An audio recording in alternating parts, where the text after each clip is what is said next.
Blue sets his typewriter on the table and casts about for ideas, trying to apply himself to the task at hand.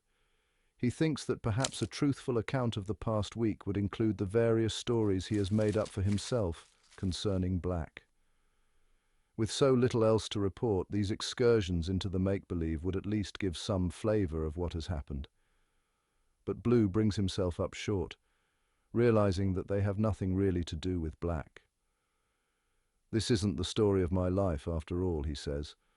"I'm supposed to be writing about him, not myself." Still, it looms as a perverse temptation, and Blue must struggle with himself for some time before fighting it off. He goes back to the beginning and works his way through the case, step by step. Determined to do exactly what has been asked of him, he painstakingly composes the report in the old style, tackling each detail with such care and aggravating precision that many hours go by before he manages to finish. As he reads over the results, he is forced to admit that everything seems accurate. But then why does he feel so dissatisfied, so troubled by what he has written? He says to himself, what happened is not really what happened.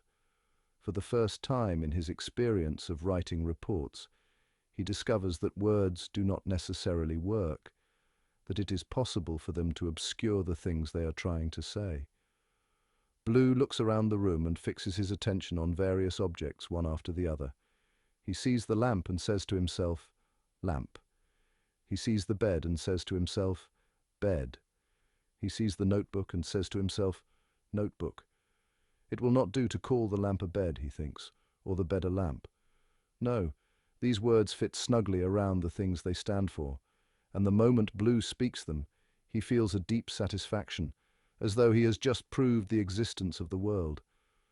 Then he looks out across the street and sees Black's window. It is dark now, and Black is asleep. That's the problem, Blue says to himself, trying to find a little courage. That, and nothing else. He's there, but it's impossible to see him. And even when I do see him, it's as though the lights are out. He seals up his report in an envelope and goes outside, walks to the corner, and drops it into the mailbox. I may not be the smartest person in the world, he says to himself, but I'm doing my best. I'm doing my best.